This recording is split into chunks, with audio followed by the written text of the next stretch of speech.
Hello, here's a quick lesson, if that's not too strong a word or too grand a word.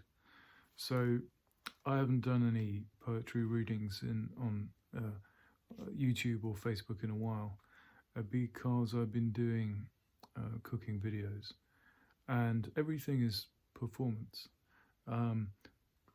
What the advantage of cooking videos, for example, is that you use a longer shot. So this is a close up. Usually for this kind of thing, you will be in close up. But if you've done physical acting, you lose gesture because you can get a hand in, but a close up, but it doesn't really work. So, but with a cooking video, you have to show your hands because you show what you're making. So that's a different kind of performance. But back to poetry for now. So this is some Yeats, and I've got this poem, and in my previous two videos I go through a kind of checklist of text techniques, and I think it's the easiest way in. And then later on you can do method acting, kind of internal Stanislavski exercises, but the easiest way into the text, I think, is text technique. So in previous videos I've done tapping out the rhythm of the text. I've done intoning the text. So another thing on my checklist, I think by now I've kind of semi-memorized the checklist, but I do have a written version of it down, and maybe I'll find a way to put one on in the description link. Yeah, maybe I'll try and do that. So the next one that I tend to use is vowels, consonants and vowels. So emphasizing.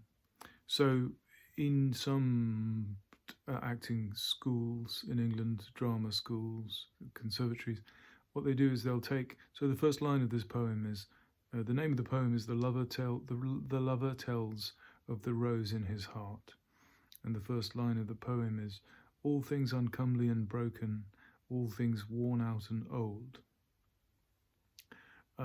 So some acting schools would have you, so the idea is to emphasize the vowels and emphasize the consonants, and you do it in two separate passes, as it were. So what they would do is have you just speak the vowels. We'll do the vowels first, I think.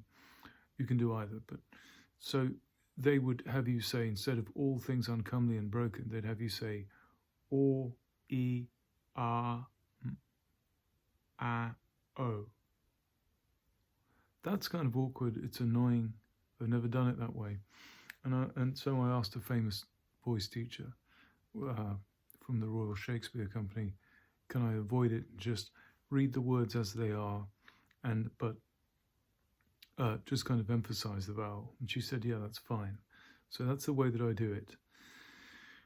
And it really brings out the music of it. Brings out the music of it, and it brings out sometimes the emotion of the text. So to keep the video short, yeah, I'm going to try and keep it short as I can. So I would do all things uncomely and broken, all things worn out and old. The cry of a child by the roadway, the creak of a lumbering cart. That may have sounded no different to you than the first time I read it, but that doesn't really matter because it's not a performance exercise, it's an emphasis exercise. So you do become more aware, and eventually it becomes a habit, and you just notice these things in the text. And it's really good for auditions and things, and times when you haven't had a lot of time to prepare the text. If you just have this sense for the sounds, you just kind of, yeah.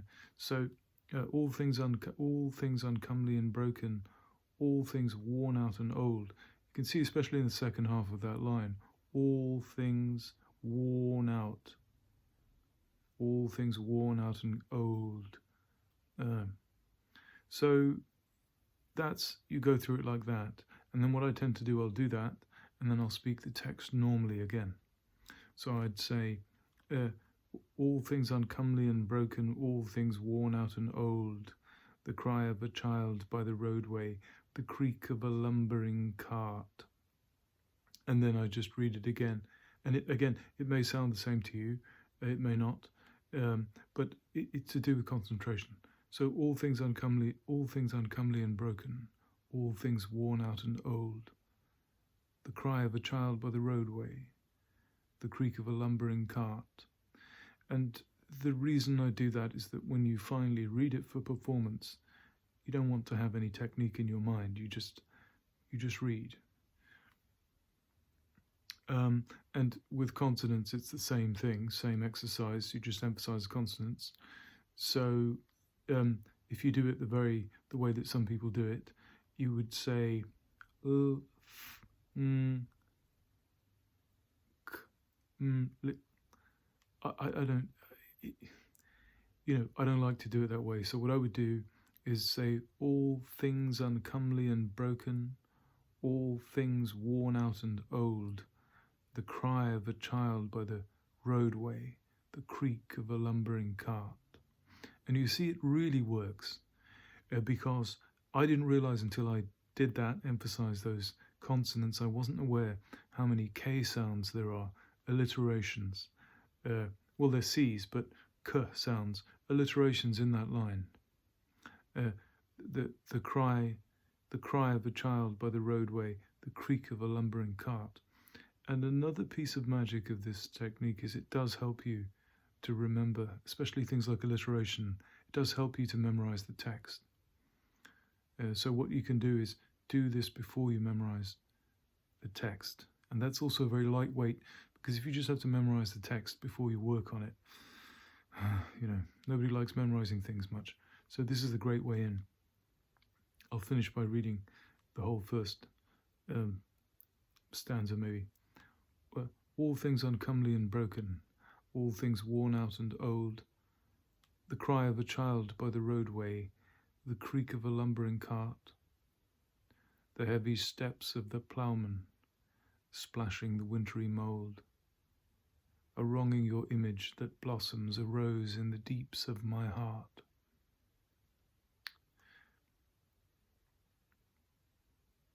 I hope that helps.